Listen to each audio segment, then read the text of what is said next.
My fan. Good morning, everybody in Birmingham, and that might be watching this subsequently on other YouTube channels. If I ever get one, you can watch it on mine. This is Scott Harwell, and as always, this radio show is brought to you by the Harwell Law Firm. I hate to do this, but it's the only commercial. If you need a lawyer for any reason, give me a call at 205-999-1099, and my email address is scott@harwelllaw.com. And if you have a question about the show today, feel free to, shoot me an email. Please don't call me a heretic. We'll go over that pretty quick. But I have my friends Curtis and Michael again today. Introduce yourselves real quick, guys. Much briefer. If you want a lengthier introduction, go back and look at the other, listen to the other show on their YouTube channel. So go ahead, Michael. Well, I'm Michael. I'm from the UK. And I lead a fellowship here called the Olive Branch Fellowship. How about you, Curtis? My wife and I have been in ministry for many years. We are the founders of Bible Pathway Adventures, which is all the materials to help parents disciple back in the home and all the activities and adventures and things like that. So people can go to BiblePathwayAdventures.com if they want to check out all that stuff. We involve ourselves in several missions works around the world and things like that. We also do the River Shabbat, which is our online weekly Shabbat gathering. And so we do that at rivershabbat.com.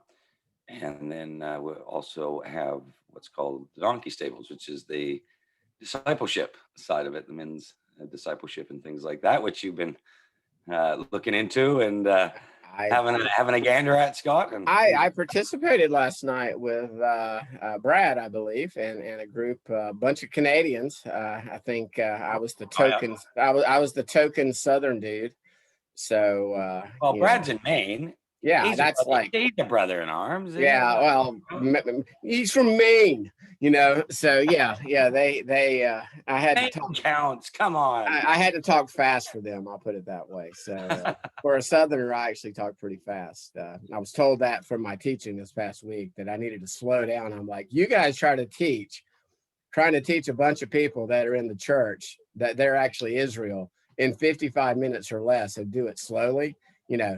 Hit your 75% button and hit the pause, and put a little effort into it. The TikTok generation really, doesn't really like anything over 30 seconds anyway. So, but today we're going to be talking about Mystery Babylon.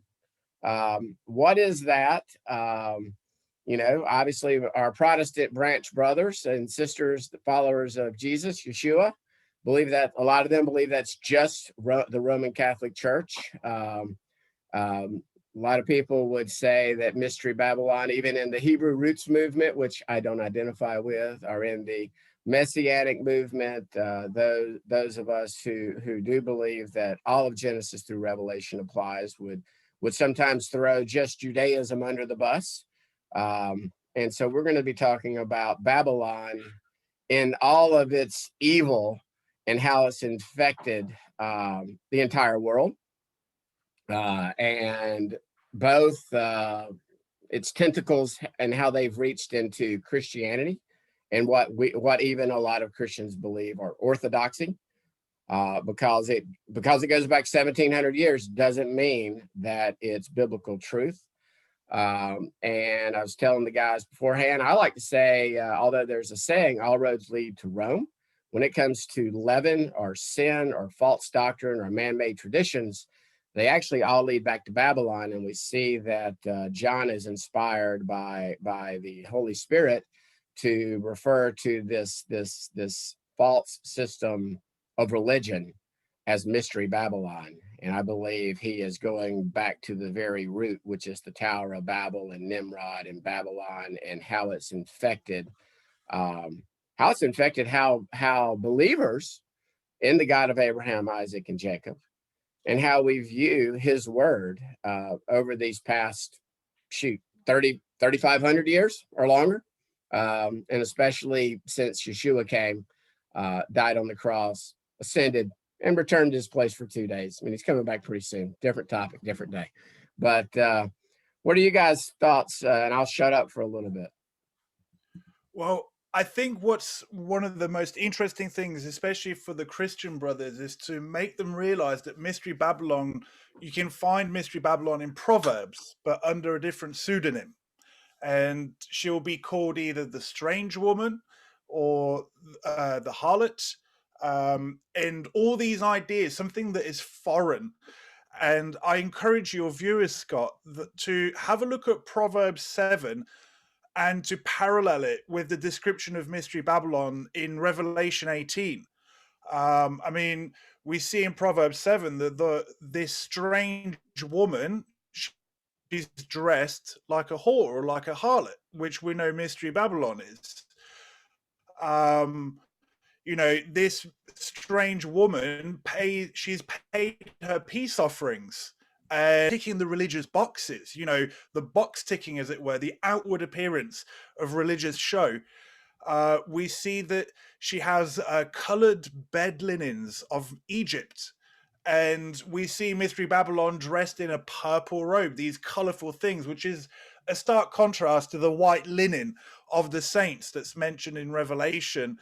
And it says that many are the wounded she has caused them to fall, and numerous her slain ones. And we know that Mystery Babylon, well, in her is the blood of the saints and the prophets from the beginning of time. And I just encourage everyone to take Mystery Babylon from Revelation 18, which once you see the similarities, you start to realize, maybe Mystery Babylon isn't Rome. Maybe it isn't America. Or transcended the ages, so to speak, that's been there right from the beginning. And yeah, I mean, that's my part on it so far. What about you, Curtis? What do you have to say about Mystery Babylon, Curtis? Well, I think in Proverbs 7 there, one of the things to note is the seduction aspect while the groom is away. And he has a bag of goodies that he's going to bring back, and he's going to come back on an appointed moon. And all these sorts of things. And you look at what's going on, and she's basically going, well, let's have some fun while he's gone. Let's have our love. And she's doing this whole reflection of Mystery Babylon and us partaking in a seduction that she brings. So if that seduction is religious apostasy, if it's counterfeit, if it's all of these things that Scripture warns about for the believer, because the target here, and this is what everyone misses, is not the unbeliever. The target here is the believer. And this is where, everybody thinks, oh, well, I'm safe now. I found my version of God, and, I'm good, and she's appeasing that. And it's allowing a false confidence. It's allowing a false sense of existence in their belief system. And the danger of that is, of course, if you can start playing with the smorgasbord of the belief systems, then you can have not only a divided body, but you can have a divided body that's in a form of delusion. And so the Scripture talks about a great delusion.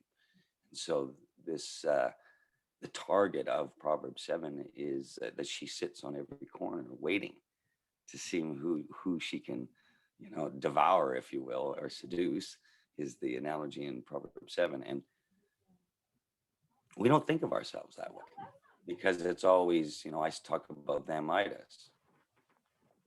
It's always them that have it wrong. I've got it right in my faith, in my religion, in my little badge, my little label, my little church or whatever it is I go to, but they don't. Thank goodness I don't. What would it be like if I was them? And this great delusion has effectively, the tentacles of her have basically come into every form of worship on the earth. And so it's vastly bigger than just Catholicism or, Islam or, Hinduism or all this. It is everything that she establishes herself that came from Babylon that would form a religious or essence of worship. And this is why she's a mystery, and she's morphed and done all her things, and she's weaved her way through. Of course, Christians or our Jewish brethren or Messianic or Hebrews, whatever, again, you want to kind of line with, they all think they're exempt from this. Well, it's easy. We can see it's Hinduism, obviously, or it's Islam, obviously, can't be my Christian label. And we don't really understand the nature of what Mystery Babylon is and what she's actually achieved. And then we'll talk about this in a bit, but it's going to come a point when the beast system devours her. We're nearing a time when the beast system of man, not believing man, but this God of this world, secular sort of godless, man is the answer. Basically, man is God in the beast system, is going to devour her. And there's warning in Scripture: come out of her, my people, lest you partake in this. So it's interesting. This is the point as well. If you're still entertaining her, when she goes down, you're going down with her. And to really drive home the point to the listeners that, Mystery Babylon is her prime target is the believer. What in Revelation 18, it specifically says what her wares are, what she's trading in. Okay. And it mentions things: gold, silver, precious stones, pearls, fine linen, purple, silk, scarlet, wood. Where do you find all these objects, biblically speaking? You read through all of it, you find it all in the temple. Now, if we understand, as Paul would say, and as even Messiah would say, that we are the temple, that we are now the temple of Elohim, where he's chosen to reside. And this is what Mystery Babylon is trading in. And I remember first realizing this. My goodness, this is who she's going for. She is going for the temple of God, which is his body. And obviously, the thing about deception is no one, even us, and again, I'm going to say this real quick, I do not have this all figured out. Anybody that believes that they fully have full understanding, knowledge, wisdom, application, they're able to perfectly receive counsel, they've just made themselves Yeshua. Okay. So I don't think the three of us, none of us are saying we have this all figured out. But it is interesting that, the Baptists think that the Methodists have this wrong. The Catholics believe that all Protestants and all other faiths have this wrong. The Presbyterians can't figure out how we can not just believe that we're predestined and really had no choice in this situation. I mean, so everybody's got their little pet doctrines. But when we look at Babylon and sort of what you were just saying, Michael, how a lot of Protestants will look at what you just said and they make their choices. Okay, so Mystery Babylon, it's got to be Judah, because like you just said about the temple, they'll look back at the temple and go, that's Judaism. Jerusalem is the future final Mystery Babylon. And so we've got to come against anything that even touches on Judaism, even if the Jews get a lot right, people. The Jews get a lot right based on God's word, that the church is just discarded to the trash heap, as we've taken parts of Mystery Babylon, and we're not excusing Judaism because they took elements out of Babylon and have mixed them in with the truth. And it's just this big old hodgepodge that if we would just get back to the word and we would believe what Yeshua said in Matthew 5 about what not one jot, not one tittle would pass away. I think that is the biggest deception in churchianity, is the twisting of Paul by lawless and unstable and ignorant people, believers, mind you. I think most of them were believers that just did not understand Paul, and they started taking the Moedim, the Sabbath, what our Creator created to be food, and calling them Jewish. That is a huge pet peeve of mine, when people will take God's word and call something that God commanded to be Jewish. And I think that's what has infected Christianity, so much so that a friend of mine, he was on the on our webinar that we did this past week, Ed Dost, he has just been shown the left hand of fellowship from his church, because he actually believes Yeshua meant what he said, and that the the Sabbath being established, in Genesis 1, the Moedim being established in Genesis 1. Most people just don't see it. And again, we're not just pumping up the Sabbath or the Moedim or the dietary laws or these other things, but it's just everybody picks and chooses from God's word, and then they get into their little camps, and then everyone else. And again, I don't think we're all going to get straightened out until Yeshua returns, but I think that's part of what we're about to see, what we talked about. I think we're about to see this refining and purification process, and that is the reason for the megathlipsis, or the great tribulation, is for God to press his people to come out of her, my people, or they're going to share in her plagues. And that's my concern, is because I do believe we're approaching the end of this age. And I see these warnings all through the prophets about what happens to the house of Israel at the end of this age that refuse to repent. I read Isaiah 65 and 66. And again, I've sent those verses to my Baptist pastor, and it's just not, that doesn't apply to me. Ask him, that's but it's sad, but that's where we are. And at the same point in time, I do understand we need to have grace and mercy, because people have been indoctrinated into this mixed system since birth or new birth. I mean, that's what we grow up in it. You were hinting at something there, Scott, and this idea of getting back to the word, and whatever is not of God is subject for the enemy to play and wreak havoc with, which means that Mystery Babylon will come in, and that's just the things of men that are not of God. And then we've got the extra thing of, well, Mystery Babylon or the enemy cannot change the word of God, but it can change your understanding of it. It can change how you view it. So, this is really the call. Come out of her. Like, anything that is not founded on the word, get rid of it. And once we've done that, we need to reevaluate our perception of his word.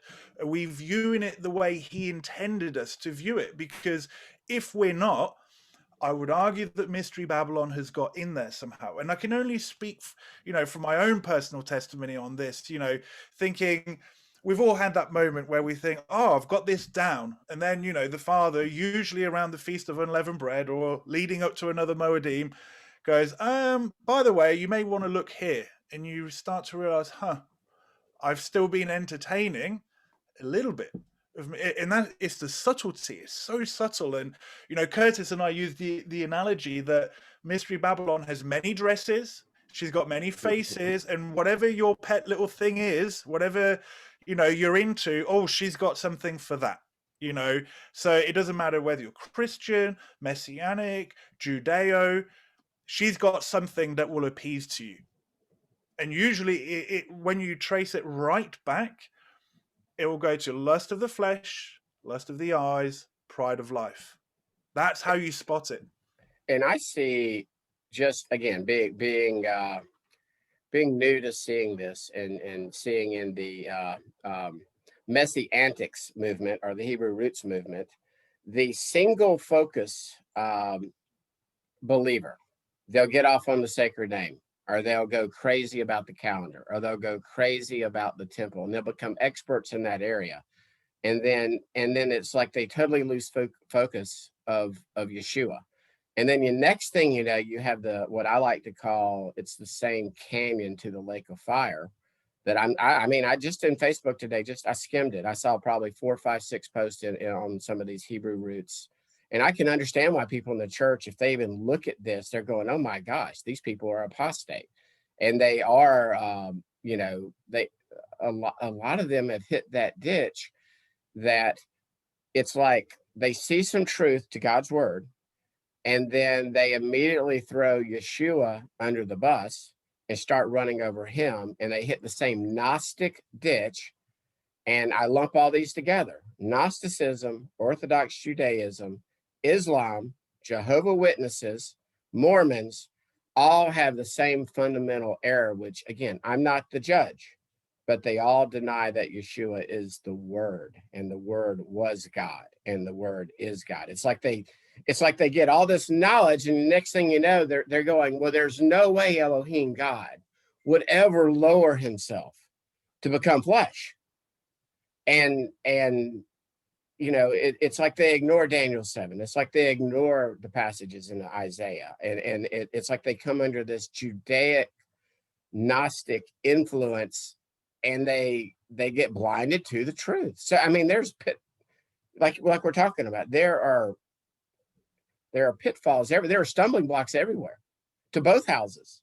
Just like in Isaiah 8, he's going to be a stumbling block to both houses. That's the passage that's really speaking to me in this time, in this season of my walk, is how Messiah, that is talking about Yeshua, will be a stumbling block to both houses. And he talks about his disciples. If they do not have the testimony, and we see this in Revelation, they do not have the testimony of Yeshua, and they do not have his instructions or his Torah, it's not good. And if anybody reads the last few verses of Isaiah 8, and if you don't have both and you're just picking and choosing either or, I have eternal concern as we get ready, as we're approaching the end of this runway, and the end of this age, which I believe we're quickly approaching. And the fact that I'm talking to these guys, and as Michael pointed out in our last show, the fact that millions around the world are actually having eyes to see and ears to hear. And if you're listening to this program, there's a reason you're listening to this program.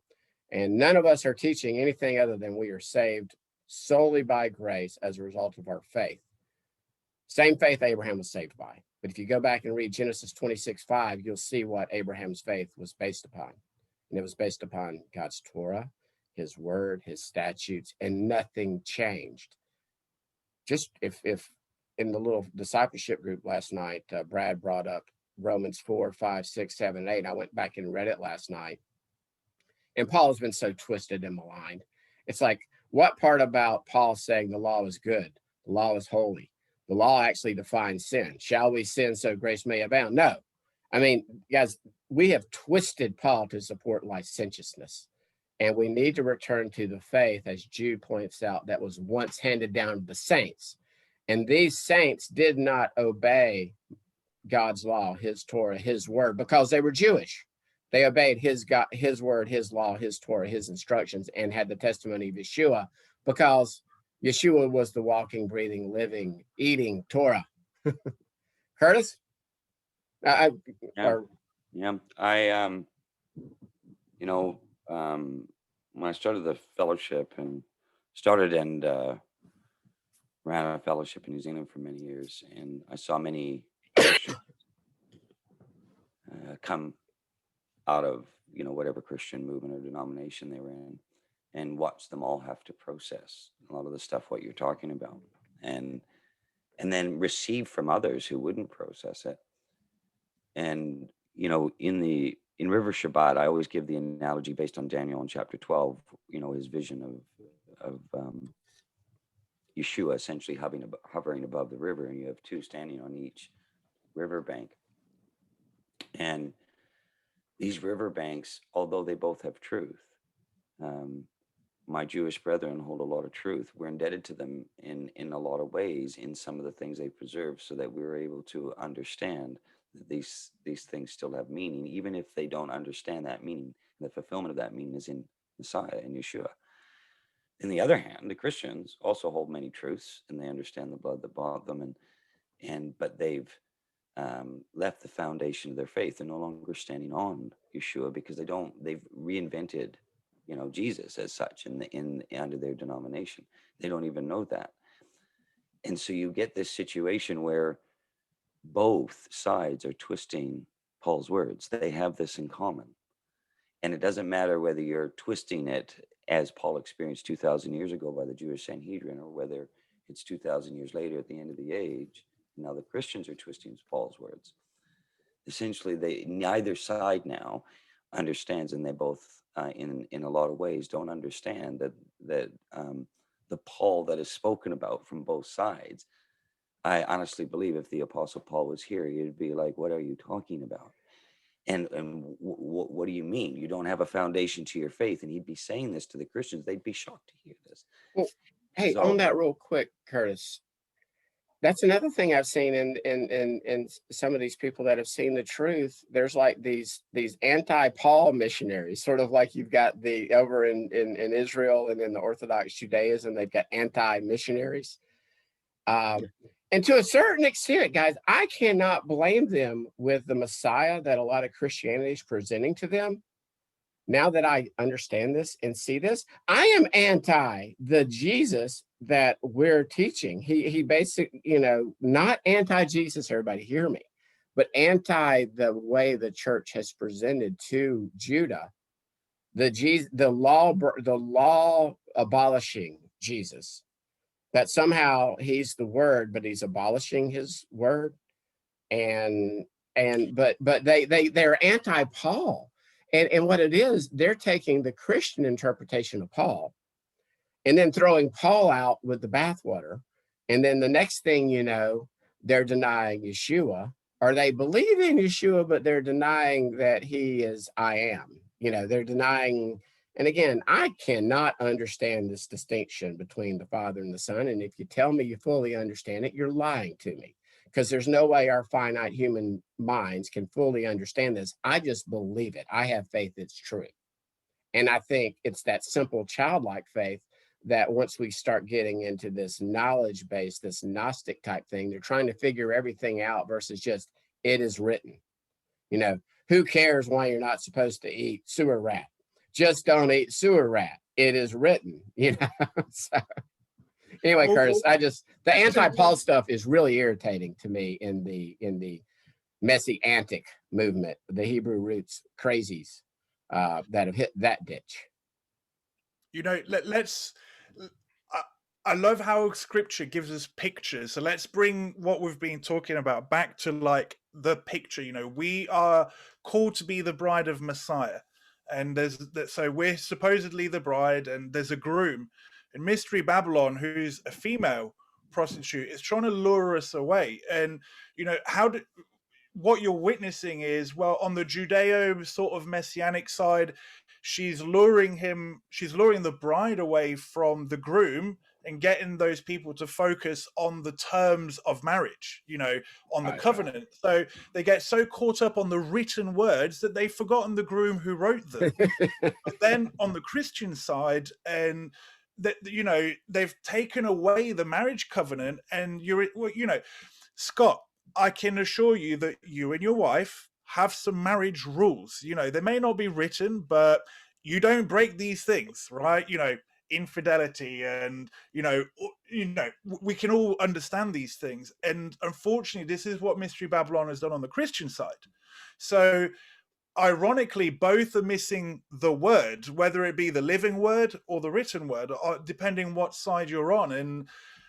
And as Curtis likes to point out, if we're called to be the bride and Mystery Babylon is female, this puts us in a very it's a lesbian relationship, and it's graphic. And the Father's not shy of being graphic, especially when exposing his people. But just to kind of give a picture, a biblical picture, as it were, of what we're just talking about, Mystery Babylon will either lead you away from the groom and so focused on the, I ticked my box, but go away, dearie. Go away, dearie. I'm too busy making you happy. Or you just completely forget and you take your groom for granted. Hey, real quick, I want to plug a teaching series you did, Michael, on that I think anybody listening to this that wants to jump in. I believe the teaching series that you did was on the Hebrew marriage covenant and how Christianity really they have no clue about the situation. As far as the picture, and we see in the feast and the picture of Yeshua and at the Last Supper, what we would call the Last Supper, that is like a betrothal contract. In other words, we are betrothed to our bridegroom. We are not yet married. We're in between Shavuot, in which he's given us the gifts, and the resurrection or Yom Teruah or Feast of Trumpets, which is next up on the Father's calendar, and when he will send his son, like Curtis said, on that new moon, that day that no man knows the day or the hour.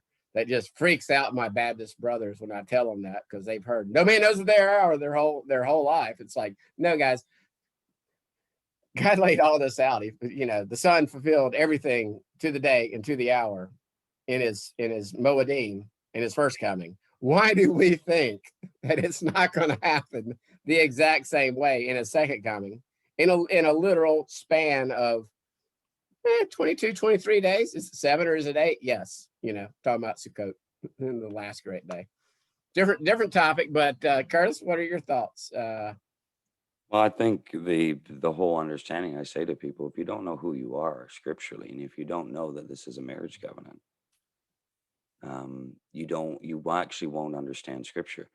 All you've got is the 30,000 plus labels in which to run to, and whatever flavor of Mystery Babylon that we're playing in.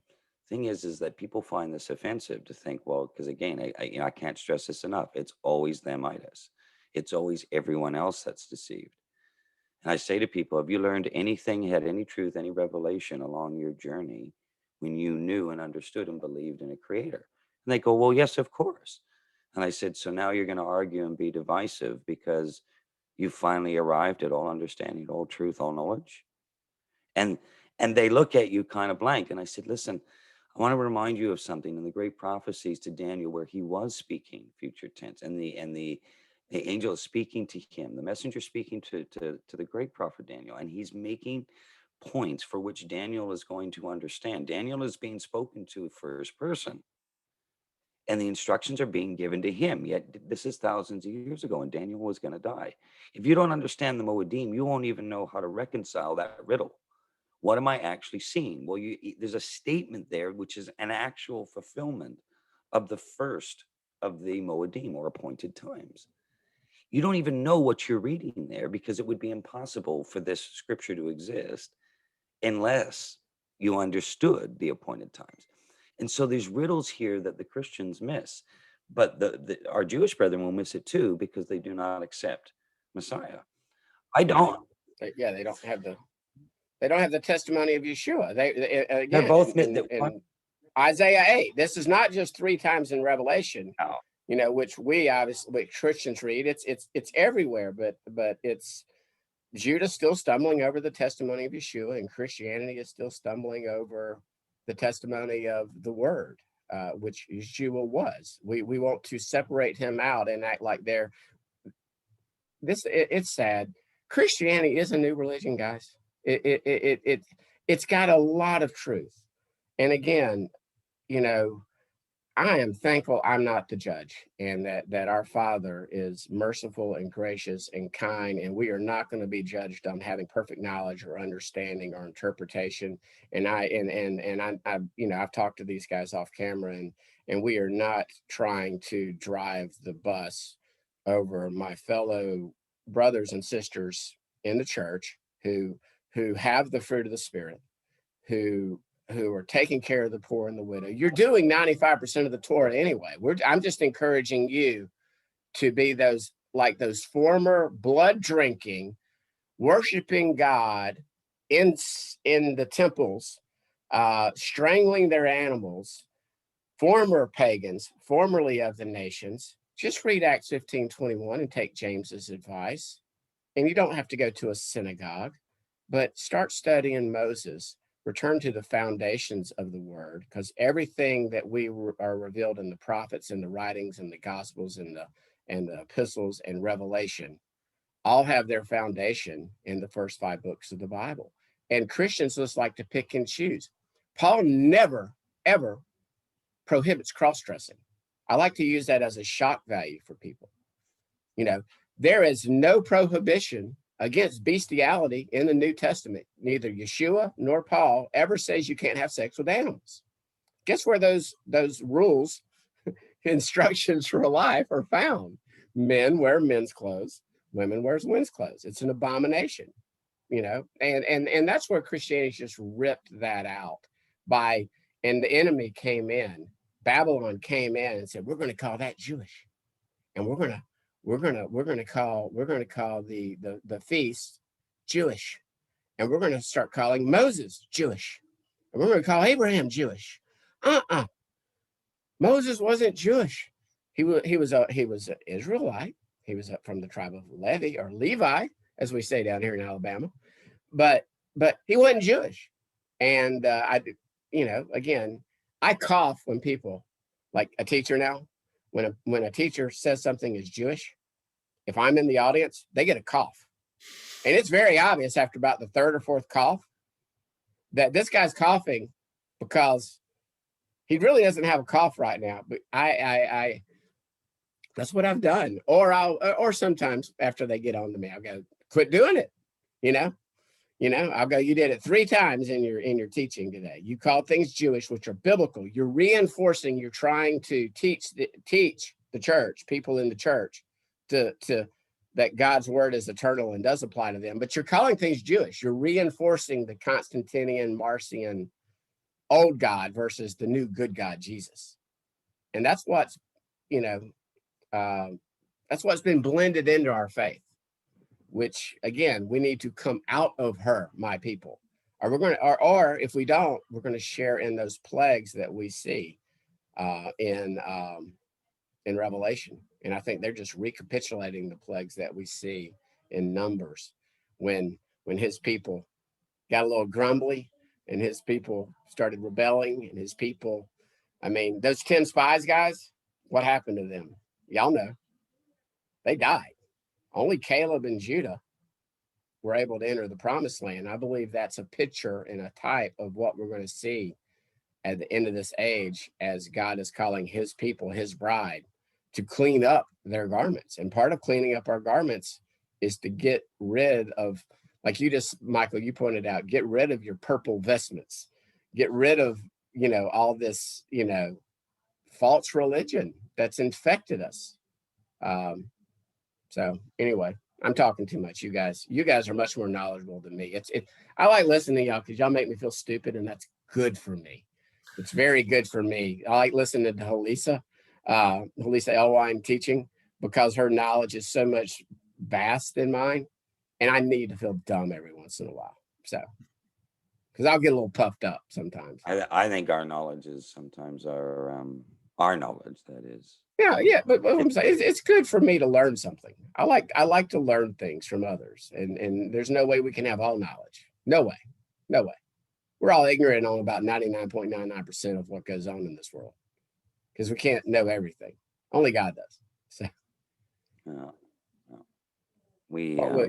what's on your heart that you want to share, like on your channel, on Michael's channel, to anybody listening, to my future YouTube channel if I ever get up and put it up. So.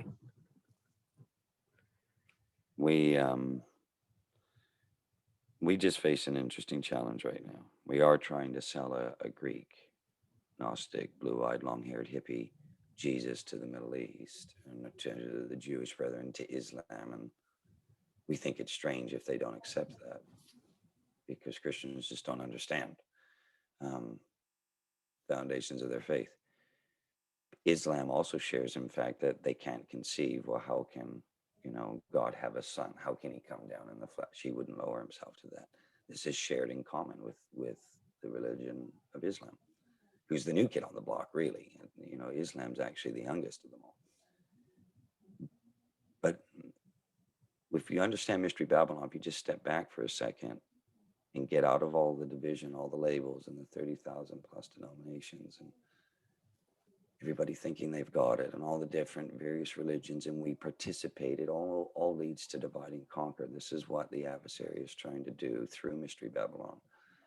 And all of this religion eventually is not going to be tolerated by the beast system. It will turn on her. And the warnings of a true biblical faith is not to make everything synonymous with Jewish, as you were trying to point out.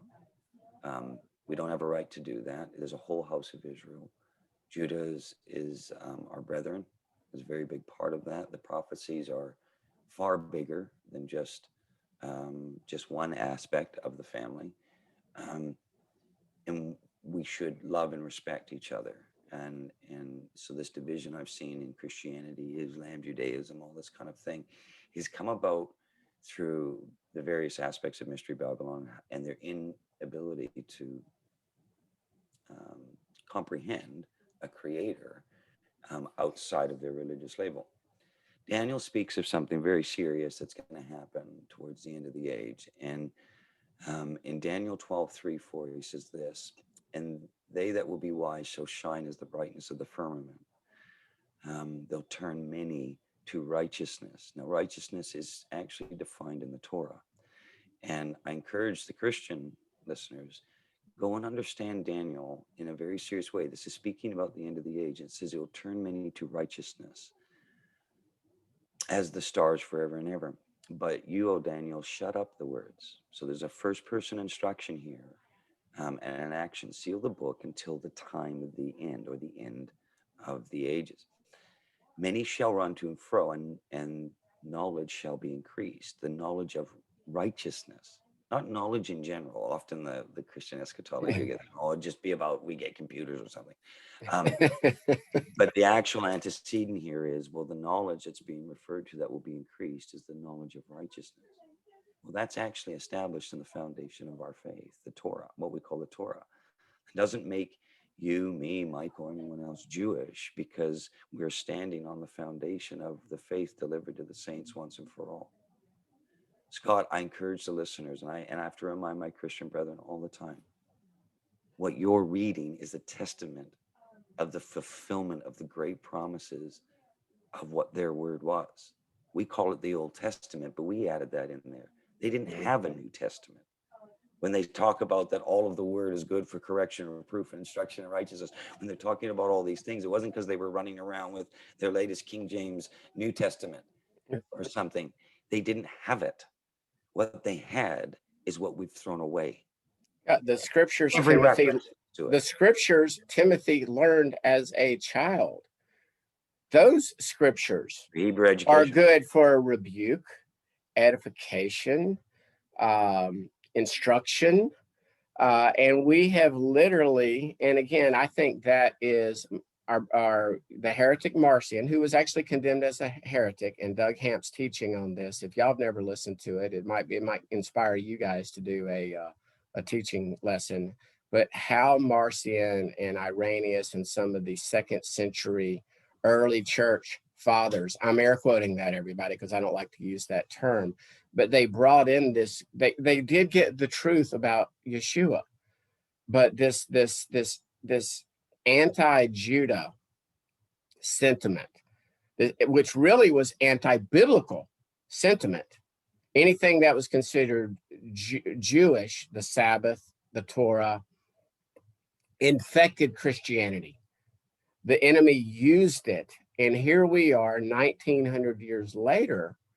And I believe what you just pointed out, Curtis, that it is the Father is opening eyes for those that have eyes to see and ears to hear. Just like I would encourage my Christian brothers, go read the words of Jesus to the 7 assemblies, to the 7 churches, and take that to heart and understand that he is the Word made flesh. He's the one that spoke this universe into existence. He was the one speaking to Moses. In other words, he's the Word. He's the right hand of God. And I think Christianity wants to separate. Christian doctrine says they're one, but we want to treat the Father as this Old Testament God, just like Marcion did, who's different from the New Testament God. And we just don't realize how much that has seeped into our religion over the centuries. And when you see it, you can't unsee it, but you have to pray. If you're sitting there fighting this, I understand. But if you're listening right now and hearing this, there's a reason that you're listening to this. Go back and read Paul anew and afresh. Read Paul instead of him teaching against the law. He's only teaching that you're not saved by the law, because we all break God's law. Salvation is not by the law. It is solely by faith in Yeshua. It is solely by the Son. It is only by his actions. We are not teaching that. We are not teaching saved by works. Paul did not teach that, but Paul also said the law, the Torah, and it's unfortunate that the Greek does not have as many words as we see in the Hebrew scriptures about what the Torah is. I believe one of you guys recently in your teaching mentioned the Torah in 119 and what it consists of. It's the testimony, it's the statutes, it's the precepts, it's the historical accounts. It's Genesis through Revelation is the Torah, really. I mean, we want to, sometimes I think we limit the word to just the 5 books of Moses, but it starts in Genesis 1:1 and it goes to Revelation 22, the very last verse. And then we just want to try to take our little knives and cut up the word to make it fit. You know, we take little Christian, our Calvinist brothers take little bits and pieces of Romans 9 and come up with Calvinism. And they don't understand that that's all about God's election of his people, Israel. And I think that's the main thing, guys, in all honesty. And I'm new to this, but seeing that we are Israel, God's only had one nation called out from all the other nations is the linchpin, in my opinion, seeing that you're Israel, not the church, but that you're Israel. And that, when you're a stranger or a sojourner and you come into covenant with God, you become part of Israel. And there's one law that applies to all, just like in Deuteronomy. There's no separate laws for Baptists, Catholics, Methodists, Presbyterians, Messianic Jews. We're all up under the same word. Word is a better word that Christians, I think, relate to better than the law, the word. When you start to understand as well, especially in the context of, the marriage covenant language, that the words God gave to his people was a marriage covenant. It was the terms of marriage, much like you have terms of marriage with your wife. I have terms of marriage with my wife. And unfortunately, we throw away parts of the marriage covenant and expect it to be fine by our spouse, or we're led away from our spouse because we're idolizing the piece of paper of our marriage covenant, whichever bank you're on. And yeah, again, this is what Mystery Babylon is doing. And if it's not of God, it's fair game for Mystery Babylon. And when you start to understand that it's a marriage covenant, I ask people, how would you like it if your husband or your wife said, I'll do these things you like, but the rest of it, no, I'm doing my own thing. In fact, I'm going to keep looking at like my ex-boyfriend or ex-girlfriend. I've got a picture of them on the mantelpiece, but it doesn't mean anything. Like how long would you stand for that? You wouldn't. And yet we expect our creator in the spiritual, which is the weightier matter, to do exactly the same. And this is when it starts to really drive home. The unfaithfulness, again, this seduction from Mystery Babylon. And then it makes you understand why our creator would say, come out of her. Like, I hate this. He says very clearly, and this is why he would judge it. And, again, if we're still entertaining this harlot, this seductress, we're going to feel the pain she does. And not understanding, like you're talking about in the marriage contract, just from discussing this with, brothers and sisters who love Jesus, okay, they love Yeshua.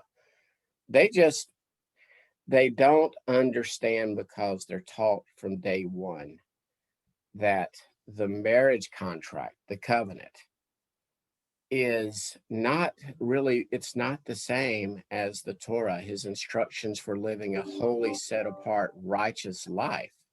That's sort of like not understanding that you're Israel. You're called out of Babylon, the nations, into covenant with him. And as a loving husband, and this is love, he does this out of love for his husband. He sets rules, and it's for our own good. And that's what we don't see. In other words, we think of this, or like a father. Ed Doss used the example of, I love my child. That's why I tell her not to take the fork and the spoon and stick it in the electrical outlet. That's why I don't let them eat exactly what they want to eat, because they'll just eat cake and cookies and ice cream. And a child would never, ever choose vegetables or, most children. There's some weird ones. But, he has, as a father, and we see he's our father, we're his children. He's our husband, we're his bride. He's not this domineering, although he's God, he understands what's best. He does this out of love, and that's what Christianity doesn't get, that these statutes, these precepts, these rules, these testimonies, his eternal Torah, his eternal word, are for our good. It's, I mean, Scott, how do your children like your rules? I mean, do they love it? Do they go, yes, Dad, I love these rules? Or do they like to maybe test the boundaries? And we're no different as the children of God. and I was the same way with my parents. I pushed back, I tested, I was stubborn. Anybody that's listening to this from Flomaton, that was my Sunday school teacher, I still apologize to y'all, by the way.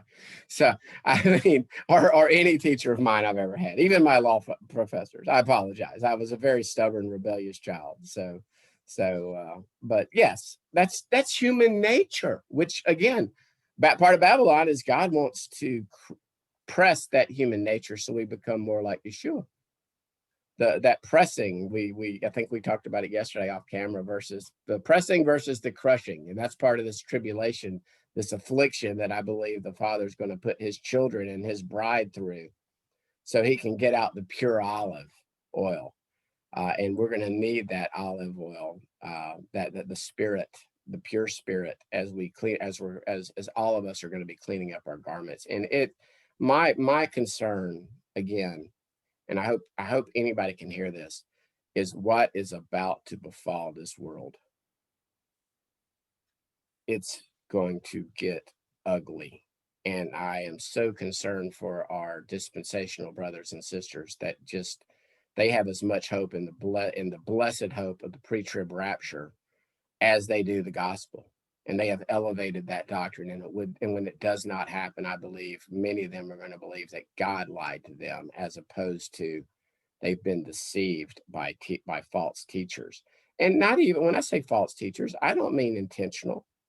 I mean, John MacArthur believes this. There are some very, very smart people that believe this doctrine and have taught this doctrine. They are extremely intelligent, but it's setting the end time church up for a deception. It's sort of been academic, and unless we are actually, about to land the plane and get to the end of the runway, as Curtis said, then it is not academic, guys. It is serious business, eternal serious business. I'll pass this off to you, Curtis, but just to kind of, as you're saying, there's a reason why the Father allows the tribulation. And the way, Curtis, you mention it, is we have the luxury to behave badly right now. When this tribulation comes, we're not going to have that luxury, and this will be one of the means that we stop entertaining Mystery Babylon. I mean, Curtis, I'll pass this one off to you, because I know it's a topic that's I don't want to say dear to your heart, but one that you're very vocal about. Yeah, we got about 5 minutes. Yeah, well, in Daniel, when it talks about all of this running down to the end of the age, the actual word used for knowledge there is dahath in the Hebrew, and it means discernment. It means understanding, wisdom concerning righteousness. This is actually being poured out, by the Holy Spirit, by the Ruach, in the end times for our sake, because we're going to need this with the pressing and the crushing that's coming. We underestimate just how infected we really are, how much this work of Mystery Babylon, it's no one is designed to defeat her. Only the Ruach and our bridegroom is. But we have an arrogance where we think, well, I'm going to beat the devil down, and I'm going to fight the devil, and I, I'm doing it in Jesus' name, but I can take on, the principalities and spirits in high places. Our battle is not against flesh and blood. He wants us to be an all divided house in the way it's all been working out. But if we can repent and humble ourselves, hopefully we can get to a place where we'll go, okay, well, who are you then?